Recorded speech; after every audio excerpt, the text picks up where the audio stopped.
말씀 봉독하겠습니다. 오늘 말씀은 출애굽기 3장 1절에서 14절입니다. 모세가 그의 장인 미디안 제사장 이드로의 양떼를 치더니 그 떼를 광야 서쪽으로 인도하여 하나님의 산 호렙에 이르매 여호와의 사자가 떨기나무 가운데로부터 나오는 불꽃 안에서 그에게 나타나시니라. 그가 보니 떨기나무에 불이 붙었으나 그 떨기나무가 사라지지 아니하는지라. 이에 모세가 이르되 내가 돌이켜 가서 이 큰 광경을 보리라. 떨기나무가 어찌하여 타지 아니하는고 하니 그때에 여호와께서 그가 보려고 돌이켜 오는 것을 보신지라. 하나님이 떨기나무 가운데서 그를 불러 이르시되 모세야 모세야 하시매 그가 이르되 내가 여기 있나이다. 하나님이 이르시되 이리로 가까이 오지 말라. 내가 선 곳은 거룩한 땅이니 내 발에서 신을 벗으라. 또 이르시되 나는 내 조상의 하나님이니 아브라함의 하나님, 이삭의 하나님, 야곱의 하나님이니라. 모세가 하나님 배웁기를 두려워하여 얼굴을 가리매 여호와께서 이르시되 내가 애굽에 있는 내 백성의 고통을 분명히 보고 그들이 그들의 감독자로 말미암아 부르짖음을 듣고 그 근심을 알고 내가 내려가서 그들을 애굽인의 손에서 건져내고 그들을 그 땅에서 인도하여 아름답고 광대한 땅, 젖과 꿀이 흐르는 땅, 곧 가나안 족속, 헷 족속, 아모리 족속, 브리스 족속, 히위 족속, 여부스 족속의 지방에 데려가려 하노라. 이제 가라. 이스라엘 자손의 부르짖음이 내게 달하고 애굽 사람이 그들을 괴롭히는 학대도 내가 보았으니 이제 내가 너를 바로에게 보내어 너에게 내 백성 이스라엘 자손을 애굽에서 인도하여 내게 하리라. 모세가 하나님께 아뢰되 내가 누구이기에 바로에게 가며 이스라엘 자손을 애굽에서 인도하여 내리이까. 하나님이 이르시되 내가 반드시 너와 함께 있으리라. 내가 그 백성을 애굽에서 인도하여 낸 후에 너희가 이 산에서 하나님을 섬기리니 이것이 내가 너를 보낸 증거니라. 모세가 하나님께 아뢰되 내가 이스라엘 자손에게 가서 이르기를 너희의 조상의 하나님이 나를 너희에게 보내셨다 하면 그들이 내게 묻기를 그의 이름이 무엇이냐 하리니 내가 무엇이라고 그들에게 말하리이까. 하나님이 모세에게 이르시되 나는 스스로 있는 자이니라. 또 이르시되 너는 이스라엘 자손에게 이같이 이르기를 스스로 있는 자가 나를 너희에게 보내셨다 하라. 아멘. 샬롬. 여러분 모두에게 하나님의 평강 또 축복을 간절히 전합니다. 지난주에 우리 그 새 친구들, 우리 신입생들 환영하는 그런 채플이 굉장히 멋지게 또 아주 은혜롭게 끝났다는 얘기를 들었습니다. 사실 우리가 신학기를 맞아가지고 계속적으로 지난주부터 한번 전도라고 하는 것의 다양한 면을 한번 살펴보고 있습니다. 오늘 같은 경우에는 간증, 바로 사실은 우리가 전도할 때 어떤 것을 전하느냐 내용도 중요하지만 내가 만난 하나님, 내가 어떻게 하나님을 만나는가, 그 다음에 그 하나님을 만났던 과정이라든가 만나가지고 어떤 일이 일어났는가, 그런 개인적인 것을 나누는 것도 굉장히 중요한 효과적인 전도의 방법이죠. 오늘 말씀이 사실 그런 것 같습니다. 모세가 아마 모세를 향해서 우리가 질문을 던진다면은 당신의 그 변화의 시점이 어디입니까? 라고 한다면 바로 출애굽기 3장을 얘기할 거거든요. 바로 출애굽기 3장에서 모세는 굉장히 특이한 경험을 합니다. 여러분도 여기에 우리가 같이 읽어봤지만 여기 보면 여러 가지가 얘기하지만 사실은 하나님께서는 모세에게 내가 어떤 존재고 그 다음에 그 존재로 드러나셔가지고 모세에게 무슨 일을 하실 건가를 시키는데 그 말씀하시는 게 참 연결이 되어 있는 것을 우리가 보게 됩니다. 저는 여러분한테도 동일한 일이 일어나고 있고 또 일어날 것이라고 확신합니다. 왜냐하면 저의 삶에 있어서도 마찬가지였거든요. 저한테 가장 적절하고 또 제 마음을 움직일 수 있고 제 생각을 움직일 수 있는 일이 일어났기 때문에 사실 하나님께 더 가까이 갈 수가 있었고 그러다 보니까 제가 이 자리에서 여러분에게 이 말씀을 나눌 수가 있는 것 같습니다. 모세도 그랬어요. 모세 같은 경우에는 하나님을 몰랐던 사람이 아닙니다. 왜냐하면 모세한테도 그렇게 얘기하시잖아요. 바로 뭐라고 말씀하시냐면 네 조상의 하나님이라고 얘기를 하세요. 모세가 하나님을 몰랐던 게 아니에요. 알았지만 만나보질 않았어요. 바로 여기가 만나는 순간이었죠. 근데 만나는 순간이 그냥 이루어지지 않습니다. 모세에게 가장 적절한 방법으로 일어납니다. 저는 동일하게 우리도 지금 여러분 가운데 아직도 하나님을 갖다가 안다고 하지만 정식으로 그 하나님을 만나보지 못한 분이 있다면 저는 모세와 같이 만날 수 있고 하나님께서는 그 만남의 순간을 준비하고 계신다. 그렇다면 우리가 어떻게 그 만남의 순간을 맞이할 수 있겠는가를 갖다가 보면서 또 여러분의 하나님을 만났던 과정 속에서도 이러한 눈으로 한번 보시면서 여기는 3가지 정도로 우리가 지적을 할 수가 있을 것입니다. 첫째는 뭐냐면요, 여러분 가운데 평상시와 다른 그런 상황이 벌어졌을 때 그것을 그냥 간과하지 말아야 한다는 거예요. 사실 여기 보면은 참 흥미롭습니다. 왜냐하면 모세는 무엇이 모세의 눈을 갖다가 관심을 사로잡았냐 하면은 바로 불타고 있는 떨기나무였어요. 근데 불타고 있는 떨기나무라고 하는 게 단순히 불이 타고 있다라고 하는 게 중요한 게 아니었죠. 여기 보면 뭐라고 되어 있습니까? 떨기나무에 불이 붙었으나 그의 떨기나무가 사라지지 아니하였다라고 되어 있습니다. 여러분 사막이라고 하는 데는요, 시내산에 나중에 가보세요. 사실 시내 그 반도가 있거든요. 반도에 보면은 이쪽 이스라엘의 가장 남쪽 끝에 홍해라고 하는 것을 딱 하는데 보면요, 3나라가 거기서 만나요. 이스라엘, 이쪽은 그 요르단, 이쪽은 이집트예요. 3도시가 거기에 다 모이는데 거기가 바로 그 유명한 관광지거든요. 그 이집트에서는 걸 타바라고 그러고, 그 다음에 요르단에서는 아쿠바라고 그러고, 그 다음에 이스라엘에서는 그걸 갖다 일랏이라고 하는 각자 이름을 해가지고 도시들이 경계에 딱 3개가 있어요. 근데 흥미로운 건 뭐냐면요, 거기가 그나마 그 동네에서 습기가 높은 곳인데 1년 평균 습도가 20%예요. 나머지는 어떻게 되겠어요? 여러분, 이거는 훨씬 낮다는 거예요. 지금요, 이 사건이 일어나는데 만약에 10여 프로 정도 되는 그런 곳에서 여러분 무슨 잡풀 같은 거나 아니면은 불이 나잖아요. 그 불은요 순식간에 사라져요. 왜 사라집니까?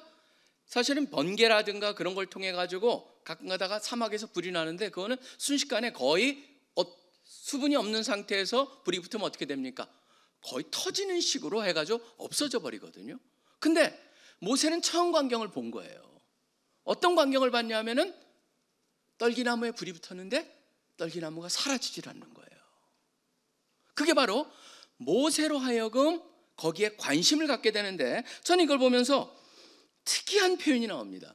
왜냐하면 모세가 그걸 보고 뭐 저게 있지그로 가지 않아요. 3절에 보면 어떻게 됩니까?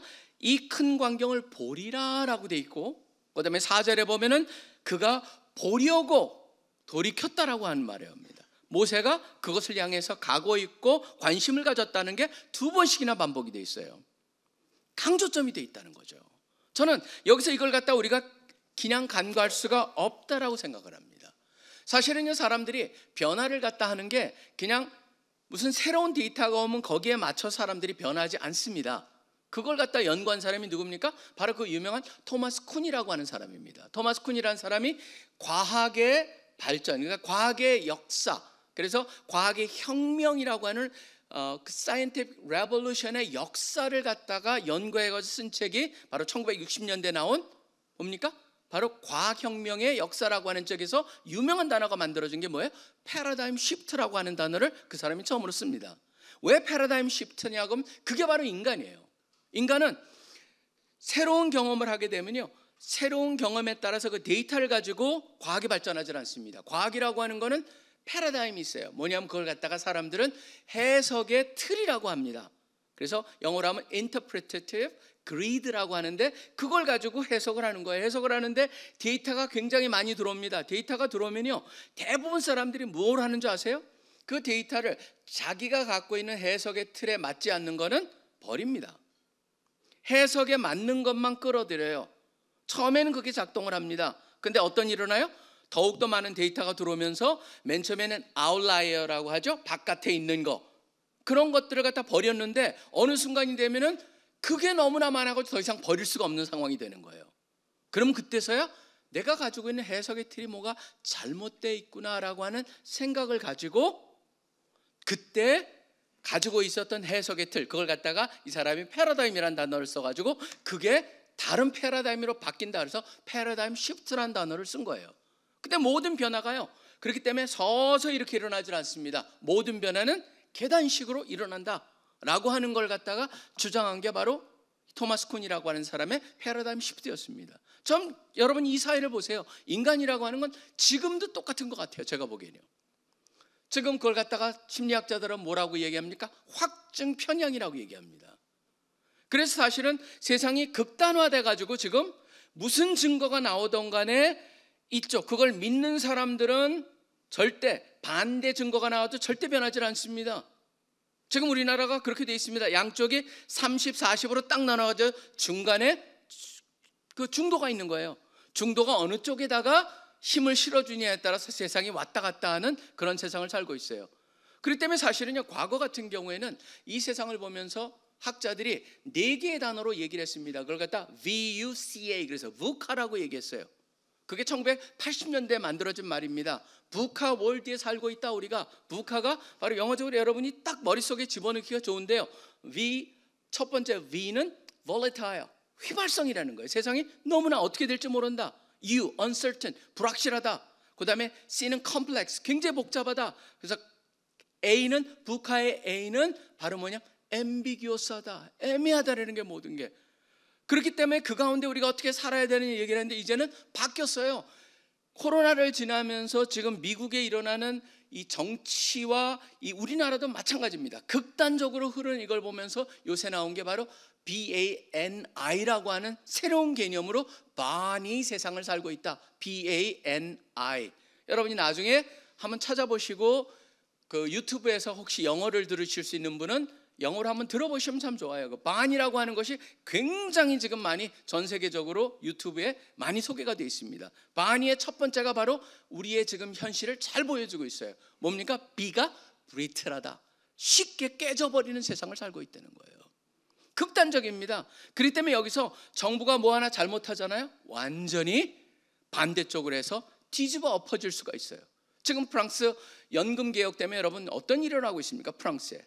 그걸 보시면요, 조그만 거 하나를 잘못 건드려놓으면 이게 어떻게 될지 모르는 그런 세상. 그렇기 때문에 저는 이런 세상일수록 우리 기독교인은 어떻게 살아야 됩니까? 저는 기독교인은요, 정신을 깨워가지고 기독교인이 이 세상에서는 오히려 중도로서 어느 쪽에다가 우리가 정확히 힘을 실어줘야 되느냐, 저는 그런 면에 있어서 제가 정치적인 발언이 아니고 오히려 우리 기독교는 깨어서 살아야 된다라고 하는 걸 말씀을 드리는 거예요. 사실은 그 얘기를 하고자 하는 건데 잠깐 겉으로 나갔지만 다시 한번 끌어오겠습니다. 끌어온다면은 사람의 변화는요 그렇게 일어나지 않아요. 쉽게 그냥 일어나지 않지만 중요한 건 뭐냐면 우리가 사고를 가지고 모든 데이터들을 갖다가 제대로 평가할 수 있도록, 그래서 열린 마음을 가지고 접근해야 된다라고 하는 거예요. 그럴 때만이 가능해요. 여러분 한번 생각해 보세요. 제가 그걸 강조했습니다. 지금 그걸 봤어요. 모세가 보더니 그냥 뭐 저거 아무것도 아니야, 잘못 봤을 거야, 뭔가 오늘따라서 굉장히 피곤하네, 그럼 지나갈 수도 있어요. 근데 모세는 어떻게 했어요? 보러 갔다는 거예요. 전 이게 너무너무 중요한 거라고 생각을 합니다. 사실은 많은 지성인들이요 그 고민을 하면서 변화한 사람들이 많아요. 1차 세계대전에서 변화했던 가장 중요한 사람 중에 하나가 바로 T.S. 엘리엇 같은 사람이에요. T.S. 엘리엇은 결국 그때 1차 대전, 2차 대전을 겪으면서 변화한 사람 중에 배경 속에 뭐가 있냐면 하나님은 죽었다라고 하는 개념이 굉장히 중요한 개념이었거든요. 계몽주의가 확산되면서 신에 대한, 하나님에 대한 그걸 다 부인하고 그 다음에 이성이 가장 중요한 역할을 하면서 세계 1차 대전을 겪으면서 T.S. 엘리엇가 경험한 건 뭡니까? 황폐함이었어요. 그의 시와 표현해 보면은 그 황무함, 황폐함이 신이 없기 때문에 일어난 그 사건. 그렇다면요 여러분 2차 대전하고 연결돼서는 또 누가 변한 줄 아십니까? 영문학을 한 사람은 아마 오든이라고 하는 영국 시인을 아실 거예요. 아마 와이스턴 휴 오든이라고 하는 사람인데 그 사람의 시 같은 경우에는 사실은 굉장히 시시한 영화죠. 근데 거기에 주인공이 제가 좋아하는 사람에서 한번 봤었어요. 사실은 제가 이 사람을 갖다가 좋아하는 건 뭐 다른 이유는 아니에요. 그냥 그 사람이 옥스퍼드 출신이에요. 휴 그랜트라고. 휴 그랜트인데 잘생겼잖아요. 굉장히요. 사실 남자로서 참 이렇게 봤을 때 참 잘생겼다 느끼는 사람이에요. 제가 보기에 저는 제 눈이 그런 것 같습니다. 근데 그 휴 그랜이 나오는 건데 해필이면 결혼 네 번의 결혼식과 한 번의 장례식이라는데 그 장례식에서 이 WH 와이스턴 휴 오든이라고 하는 사람의 시가 읊어져요. 장례식에서. 그 시의 이름이 뭐였냐? Funeral Blues라고 하는 그 블루스가 사실은 원래 이제 엘러지라고 하는 게 사람 죽었을 때 애도옷인데 이 사람은 그걸 갖다 블루스라고 해가지고 미국의 흑인들의 그 표현을 갖다 가져와가지고 자기 시 제목을 갖다가 바로 funeral 장례 부르는 그런 애도가라고 하는 걸 블루스라는 단어를 쓰는데 그 시를 보시면요 참 특이한 시가 나옵니다. 그 안에 제가 거기에 보면 이제 두 번째 시에 이런 게 나와요. 그 두 번째 그 문단이라고 할 수 있겠죠. 뭐 우리 식으로 하면은 이렇게 돼 있어요. 사람이 죽었는데 그 사람을 갖다 애도하면서 이렇게 얘기합니다. He was my north, my south, my east and west. 그래서 북남동서였다. 그는 우리는 동서남북이었다라고 하는 표현이죠. 우리랑 좀 다르게 표현하지만 뭡니까? 나의 모든 것이라고 하는 걸 서서히 얘기하고 있습니다. 그 다음에 my working week and my Sunday rest. 일주일 내가 일할 때나 아니면은 주일날 쉬는. 그러니까 뭐예요? 나의 전부였다라고 하는 얘기하고 있어요. 그리고 그 다음에 초점을 맞춰갑니다. My noon, my midnight, my talk, my song. 그러니까 나의 noon은 뭐예요? 쉬는 거거든요. 일을 하다가 점심 때 쉬거든요. 점심 먹으려고. 그 다음에 my midnight, 밤중에 한밤중이었고 그 다음에 my talk, 나의 대화였고 얘기였고 my song, 나의 노래였다. I thought that love would last forever. I was wrong. 나는 그 사랑이 영원할 줄 알았다. 그런데 잘못된 것이었다. 그걸 갖다가 장례식 때 하는데 그게 바로 그 네 번의 결혼식과 한 번의 장례식 때 이게 읊혀져요. 근데 사실은 제가 이걸 보면서 저게 그 사람에 대한 것보다는 너무나 사실은 범위가 넓잖아요. 그렇기 때문에 어떤 사람은 이걸 갖다가 뭘로 보냐면 이 어던이라고 하는 사람이 바로 하나님이 죽었는데 그 슬픔을 갖다 시에 담았다라고 얘기를 합니다. 어던 같은 사람은요, 이 사람도 나중에 이 나치의 점점점 전제주의가 퍼져가는 걸 보면서 이 사람이 기독교인이 돼요. 이 어던도 철저한 좌파 시인으로 알려졌던 사람입니다. T.S. 엘리어트가 변화를 받았다면 이 W.H. 어던이라는 사람도 유명한 사람입니다. 유명한 사람이 좌파 시인이 어떻게 변했냐면은 이 사람이 하는 경험을 겪습니다. 뭐였냐면 바로 미국으로 와가지고 미국에서 독일 사람들이 많이 사는 지역에 가가지고 영화관을 가요. 그 영화에서 뭘 보여줬냐면 바로 제3제국이죠. 이 독일의 그 나치들이 막 확장되는 걸 보면서 거기에 체코슬로바키아 사람, 책 사람이죠. 체코 사람이 나오고 유대인이 나오니까 막 그걸 하면서 죽여라, 저들을 몰아내야 된다. 막 그게 미국에 사는 독일인들이 막 그런 걸 보면서 이 사람이 충격을 받은 거예요. 왜냐하면 자기는 영국 지성인이었어요. 독일 사람들은 굉장히 또 하나의 지성인들이었어요. 근데 어떻게 지성을 가지면은 사람이 제대로 될 거라고 자기는 생각을 했는데 안 그런 거예요. 그 모습을 보면서 어든이 질문을 던진 거예요. 같은 지성인데 왜 나는 이렇게 생각하는데 저 사람들은 저렇게 생각할까? 그러니까 처음에 이런 생각을 했어요. 뭐였냐면은 하나님이 계시지 않는다면은 모든 게 상대적일 수 있다라는 것을 생각하게 됩니다. 하나님이 계시지 않으면 모든 게 상대적일 수 있다. 그러니까 이미 하나님은 죽었다라고 하는 가정 속에서 접근해 본 거죠. 하나님이 계시지 않으면 모든 게 상대적일 수밖에 없구나. 자, 근데 두 번째가 문제였어요. 이 사람한테는 뭐였냐면 그런데 윤리랑 도덕은 절대적으로 상대적일 수 없다라고 하는 걸 이 사람이 깨달은 거죠. 왜냐하면 자기가 보기엔 저건 잘못된 거거든요. 그럼 왜 내가 그런 잘못됨을 가질까? 결국 이 사람이 얻은 결론은 뭐예요? 첫 번째 전제가 잘못되어 있다는 거죠. 하나님이 계시지 않을 수가 없다라고 하는 것. 그렇기 때문에 이 사람은 나중에 회심을 하고 기독교로 돌아오게 됩니다. 사실은 그게 여러분, 저는 왜 이 얘기를 나누냐면요, 이 사람들의 경험, 아까 제가 T.S. 엘리엇을 얘기했습니다. W.H. 어던을 얘기했습니다. 그런데 우리도 이 세상 속에 살다 보면요, 그런 경험을 당해요. 저도 CC에 와가지고 1학년 때 여름 수련회 갔어요. 그때는 심천이라는 곳에서 모였어요.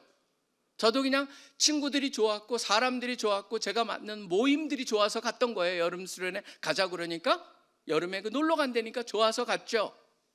가가지고 그런데 어떤 거랍니까? 김 목사님의 특징이 거기서 나왔습니다. 뭐였냐면 불을 다 꺼요, 밤에. 그리고 거기에는 아무것도 없어요. 사실은 그게 그 성냥 만들려고 미루나무 심어놨던 데거든요. 그 성냥 공장에서.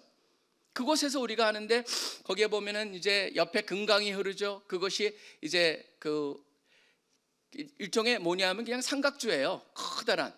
거기서 이제 모임을 하는데, 불 다 끄고 나서 김 목사님께서 김서울의 진달래꽃이라고 나오는 예전엔 미처 몰랐어요라고 하는 시를 읊는데, 세 번째 행이 저의 마음을 탁 쳤어요. 뭐냐면 처음부터 시작합니다. 봄, 가을 없이 밤마다 돋는 달도 예전엔 미처 몰랐었는데, 세 번째 이렇게 됩니다. 달이 앞만 밝아도 쳐다볼 줄을 예전엔 미처 몰랐어요. 제가 처음으로 달을 쳐다본 순간이 된 거예요. 달을 그 전에 그냥 가면서 달이 박내라고 지나갔더랑 완전히 다른 의미로 다가오기 시작을 한 거예요. 저는 여러분들이 무슨 얘기를 제가 하길 원하냐면, 결국은 여러분들이 이 세상에서 일어나는 많은 순간에 하나님이 여러분을 만나고자 하시는 다양한 모습들이 있고 여러분한테 맞는 모습으로 보여주시는데, 중요한 거는 그때 거기에 모세가 갔던 것처럼 보러 기회가 있을 때 여러분들이 거기에 관심을 갖고 가느냐 하는 거죠. 만약에 이 가운데도 아직 예수님을 만나지 못했고 그런 분이 있다면 여름 수련회가 바로 좋은 기회가 될 거라고 저는 믿습니다. 왜냐하면 바로 기회거든요. 도대체 왜 어떤 곳이기에 어떤 사람들이 모이기에 거기에 갔다 오면 사람들이 하나님의 역사를 경험을 하고, 왜 평범하던 사람들이 저렇게 변하고, 왜 저 사람들이 나에게 그렇게 사랑을 베풀고 관심을 가지고 달라질 수 있는가? 결국 그것을 발견하러 거기에 꼭 가십시오라고 전 도전하기를 원합니다. 결국 여러분, 이 세상에는 많은 것들이 여러분 주위에 일어납니다. 하나님께서 그것을 보여주고 계시는데, 중요한 건 뭐냐면 그냥 넘기지 말아야 한다고 하는 거예요. 모세처럼. 그 다음에 두 번째를 보겠습니다. 두 번째 같은 경우에는 바로 모세가 여기서 드디어 하나님께서 그것을 갖다 모세의 관심을 가지고 온 모세를 향해서 하나님께서 가르쳐 주시는데, 여기서 모세에게 일어난 중요한 사건이 우리한테도 동일하게 일어날 수가 있습니다. 뭐냐면 하나님에 대한 이해가 달라지고 깊어졌다라고 하는 겁니다. 저는 이것도 바로 열린 사고가 얼마나 중요한가를 잘 보여주고 있습니다. 자, 여러분 보시길 바랍니다. 여기 보면요, 하나님에 대한 개념이 확장됐다라고 하는 게, 보십시오. 가까이 갔습니다. 가까이 가니까 어떻게 됐습니까? 거기에 바로 떨기나무에 불이 붙였는데 꺼지질 않아요. 계속 타고 있어요. 그게 어떻게 가능한가라고 하는 거죠. 지금 우리나라에도 왜 지금 이때가 제일 불안합니까? 조그만 스파크라도 산불이 확 번질 수 있는 건 뭐예요? 마른 이파리들이, 나무들이 가득하기 때문이에요. 지속적으로 연료가 공급을 받는 거죠. 그런데 여기는 연료가 공급받지 않으면서도 탈 수 있어요. 여러분, 이거는요 그냥 단순한 그게 아니에요. 조금 이따 하나님께서 뭐랑 연결을 시킵니까? 나는 스스로 있는 자다. 바로 거기서 스스로 타고 있어요. 스스로 불을 내고 있어요. 그걸 통해서 이걸 갖다가 눈으로 봤지만 결국 그걸 통해서 하나님께서 연결시켜주는 건 뭐예요? 나는 스스로 있는 자다. 사실 그 표현이요, 여기 보면 12절에 한 번, 14절에 세 번이 나와요. 이 단어가 참 에이아라고 하는 단어인데, 에이아가 뭐냐면 그냥 be, being, 있는 것, 그렇게 돼 있는 거예요. 그러니까 그 컨텍스트 나에서 이게 그 미래로도 해석이 될 수 있고 과거로도 해석이 될 수도 있고, 그런데 보시면 이렇게 돼요. 12절에 보면 내가 반드시 너와 함께 있겠다. 여기도 똑같은 단어예요. 14절에 보면은 우리는 번역을 다르게 했지만 내가 스스로 있는 자, 나는 스스로 있는 자다 그랬는데 그걸 갖다 사실은 두 번이 나옵니다. 여기에 I am who I am. 그래서 영어는 그렇게 해석을 하고 있어요. 또 나가서 그럼 누가 보냈다고 할까 그랬더니 뭐라 그러냐면 I am이 보냈다고 그래라. 우리는 여기 이렇게 해석을 합니다. 스스로 있는 자가 보냈다고 그래라. 이 단어는요 사실은 뭘 합니까? 그냥 존재 그 자체다라고 얘기를 하고 있어요. 이게 참 그래서 사람들이 이걸 해석을 할 때 굉장히 어려워합니다. 이걸 어떻게 해석할 것이냐. 스스로 있는 자라고 우리 성경은 선택을 했고 영어 같은 경우에는 I am이라고 선택을 했습니다. 그러다 보니까 예수님도 나중에 신약에 와가지고 요한복음을 할 때 요한복음에서도 뭐냐면 I am이다. I am 이렇게 얘기를 해요. 나는 나다. 사실 이 표현이 무엇을 의미할까요? 여기서 여러분 굉장히 중요한 것 하나가 있습니다. 뭐냐면 이 세상에 있는 모든 것들은 시작이 있어요. 시작이 없는 게 하나도 없습니다. 사실은 그게 무신론의 가장 핵심이 되는 빅뱅이라고 하는 것도 지금 문제가 바로 뭐가 있냐면은 뭔가가 있어야 돼요. 거기에 뭔가가 없는 것은 하나도 없어요. 모든 것에 시작이 있어요. 그런데 시작이 없는 게 딱 하나가 있어요. 그게 바로 하나님이에요. 하나님 말씀하십니다. 나는 알파와 오메가다. 뭡니까? 만드시고 주장하시고 모든 것의 시작과 끝이에요. 근데 하나님만 시작이 없어요. 그냥 스스로 있는 자. 그래서 I am, 에이야 라고 하는 단어를 갖다가 쓰고 있는 거예요. 근데 그걸 갖다가 이제 철학자들이 이걸 어떻게 얘기할까 그러다가 영어로 표현한 게 uncaused cause. 그러니까 무엇에 의해서 원인이 되지 않은 원인자. 그래서 이걸 갖다 우리나라로 뭐냐면 비원인론적 원인자. 이렇게 저는 한국말이 더 어려운 것 같아요. 비원인론적 원인자. uncaused cause라고 하는 거예요. 그러니까 하나님께서 여기서 뭘 보여주시는 거예요? 지금 불조차로 불을 통해서 스스로 타고 있는 불을 통해 가지고 뭡니까? 스스로 존재하고 계시는 자를 연결시키고 있는 거예요. 제가 그렇기 때문에 사실은 모세에게 그 불을 갖다가 사라지지 않는 소멸하지 않는 불이 붙은 그 떨기나무를 통해서 가까이 갔을 때 그 불은요 단순히 그냥 불이 아니었죠. 뭡니까? 하나님의 어떤 분인가 의미를 확장시키고자 보여주신 사건이 되는 거예요. 하나님은 스스로 존재하시는 분이다라고 하는 걸 확실하게 보여주고 있죠. 왜 이게 중요한 줄 아세요? 모든 사람이요 하나님은 이럴 거다라고 하는 생각을 은근히 가지고 있습니다. 물어보세요. 여러분이 한번 하나님이라는 단어를 놓고 딴 사람한테 얘기해 보세요. 너는 하나님이 어떤 분일 것 같니? 그러면 여러분 놀랄 정도로 지극히 단순한 답이 나옵니다. 그리고 자기가 원하는 대로 해주시는 그 자기 모습을 벗어나지 못하는 하나님의 모습, 그게 나올 수밖에 없는 거예요. 인간은요. 그렇기 때문에 하나님께서 인간이 도저히 상상할 수 없는 건 바로 뭡니까? uncaused cause라는 걸 보여주고 계시죠.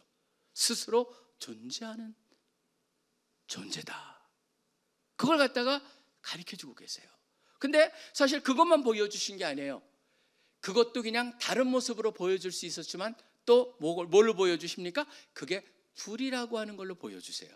여러분 불이라고 하는 건 사실은 양면성을 가지고 있는 겁니다. 불은요 추울 때 가면 우리를 따뜻하게 해줘요. 어두울 때는 밝혀줘요. 근데 따뜻하게 해주고 밝혀주는 정도가 아니고 잘못하면 어떻게 됩니까? 우리를 태워버릴 수도 있고 우리를 아주 힘들게 만들어버릴 수 있는 양면성을 지니고 있습니다. 사실 하나님의 어떻게 보면 양면성을 갖다 여기서 보여주고 계시는 거예요. 우리는 단순하게 하나님은 사랑이시고 하나님은 긍휼을 베푸시는 분이고 하나님은 늘 우리가 가서 안길 수 있는 분이고 그렇게 어떤 사람은 단순하게 생각할 수가 있습니다. 어떤 사람은 완전히 반대쪽에 쓸 수 있어요. 뭐냐면 하나님은 무시무시한 분이다. 근데 성경은요 이 두 개를 같이 포함하고 있어요.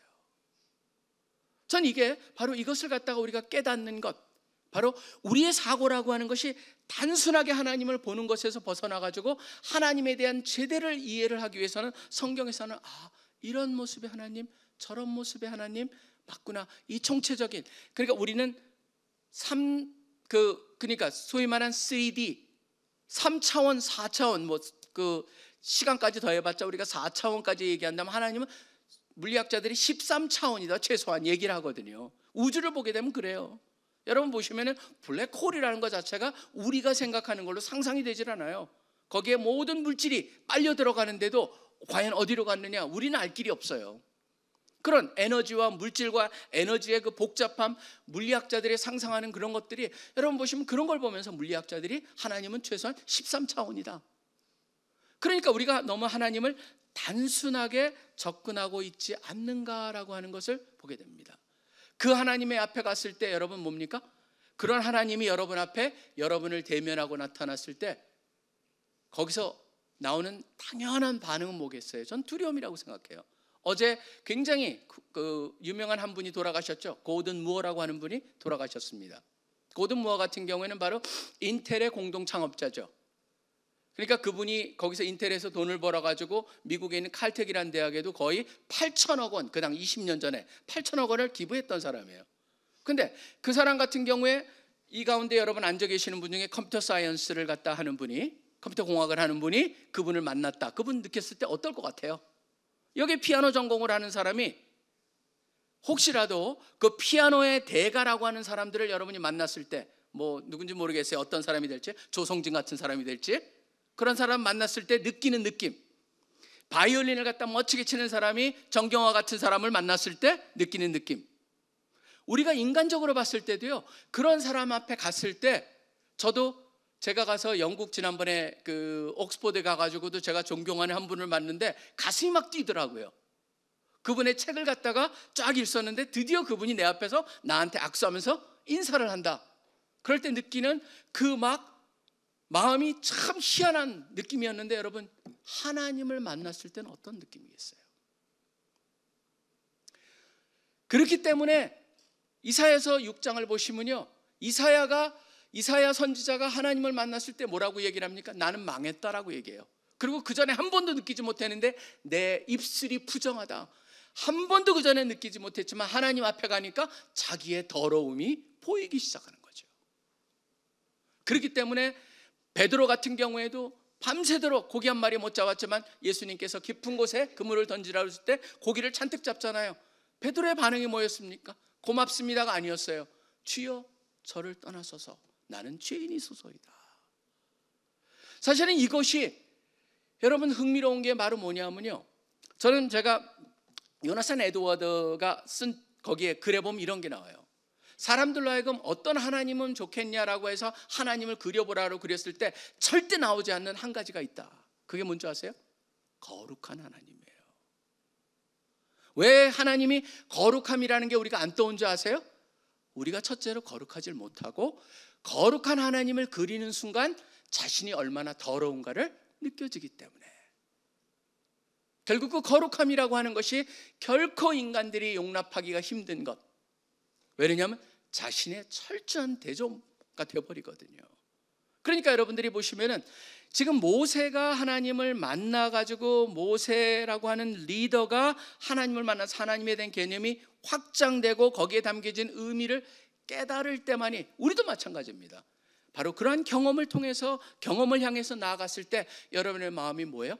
열려가지고, 맞아, 내가 알았던 하나님이 굉장히 부족한 것일 수 있어라고 하는 생각을 가질 때만이 우리는 온전히 하나님을 만날 수 있다라고 하는 거예요. 그 다음에 마지막 세 번째입니다. 여기에 보면 한 가지 특이한 걸 발견합니다. 뭔지 아세요? 그 불이 가지고 있는 그 무시무시함이 모든 것을 태워버리는데, 모세는 타지 않고, 모세가 타기 전에 어떤 게 나옵니까? 모세야 모세야 가까이 오지 말라. 하나님의 보호가 있어요. 바로 여기서 우리가 봐야 되는, 하나님은 은혜의 하나님이심을 늘 기억하면서 하나님을 신뢰할 수 있어야 된다는 거죠. 지금 여기서도 제가 이렇게 보면서 불이라고 하는 걸 생각해 봤을 때, 사실 여러분 이 표현이 어디 나오냐면요, 그 히브리서 12장 가장 마지막 절에 이게 나와요. 12장에 뭐라고 그러냐면, 하나님을 우리가 기쁘게 섬겨라 라고 하면서 뭐를 하냐, 앞에 경건함과 거룩함으로 하나님을 섬기라고 그래요. 그리고 그 다음에 나오는 게 뭔지 아세요? 여호와는 소멸하는 불이니라. 하나님은 너를 삼켜버리고 없애버릴 수 있는 그런 무시무시한 불이야.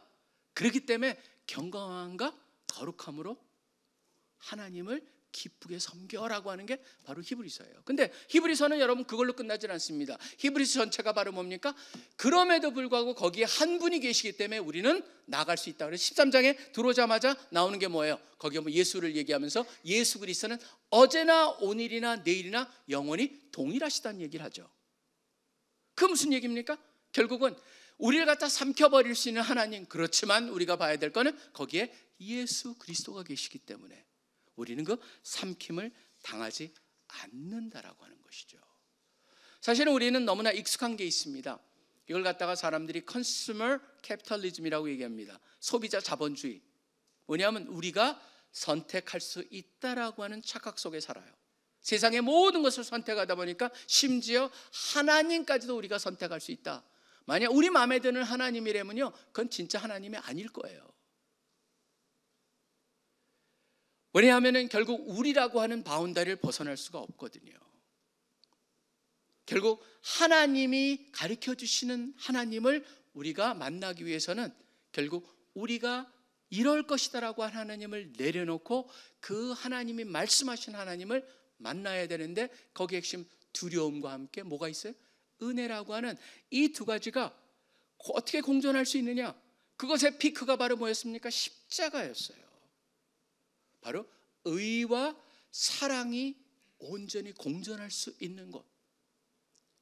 그렇기 때문에 그런 하나님을 우리가 만나고 그런 하나님을 향해서 우리가 마음을 열 때 온전한 하나님을 만날 수가 있고, 베드로후서 1장 3절에 나와 있는 이 표현이 늘 생각하게 만드는 표현입니다. 이런 표현이 납니다. 우리로 하여금 신성한 성품에 참여하는 자가 되게 하기 위해서, 하나님의 성품에 참여하는 자가 되게 하기 위해서.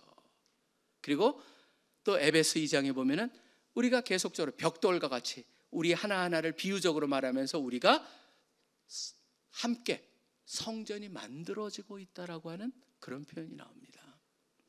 저는 전도를 얘기하면서 이 타는 불타고 있는 떨기나무를 모세가 보고 가서 하나님에 대한 생각이, 개념이 바뀌고 하나님의 은혜를 느꼈고, 그렇기 때문에 궁극적으로 모세를 통하여서 그 놀라운 일이 일어났던 것이죠. 저는 여러분에게도 그런 일이 동일하게 일어나고 있고 일어났었고 일어날 것이라고 믿습니다. 왜냐하면 그게 바로 하나님께서 우리를 한 사람은 한 사람을 향해서 갖고 계신 계획의 일부라고 저는 믿기 때문입니다. 중요한 건 바로 It's up to you. 여러분들이 어떤 자세로 그것에 임하느냐, 그거는 하나님의 선택할 수가 없습니다. 여러분이 선택을 하는 겁니다. 그냥 간과하지 마시고 마음의 문을 열고 하나님의 그 역사를 여러분이 경험하시고 그 속에서 하나님을 경험하시는 한 분 한 분들이 되시길 바랍니다. 그리고 여러분 한 분 한 분들이 바로 하나님을 모르는 사람들한테 바로 여기에 나오는 burning bush, 불타고 있는 떨기나무들이 되기를 소원합니다. 그래서 여러분을 통해서 무슨 일이 일어난 거야? 저 사람이 뭔데? 왜 저렇게 사는 거야? 그래서 여러분 가운데 역사하시는 하나님을 만나는 그 역사가 있기를 간절히 축원합니다. 기도하겠습니다. 하나님 아버지 감사합니다. 오늘 모세의 주님을 만나는 그런 장면, 그동안 알았던 하나님이 아닌 새로운 온전한 하나님을 만나는 그 순간, 불타는 떨기나무의 그 장면을 우리가 보면서 우리랑 한번 연결해 보았습니다. 그렇습니다.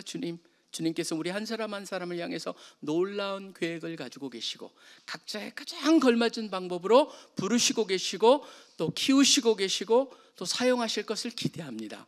그러기에 우리 한 사람 한 사람의 가장 적절한 방법으로 하나님께서 역사하실 것을 기대하며 또 그런 각도로 우리의 과거를 돌아보면서 그렇게 만나주신 하나님을 감사하며 찬양하며 사는 우리들 되게 하여 주시옵소서.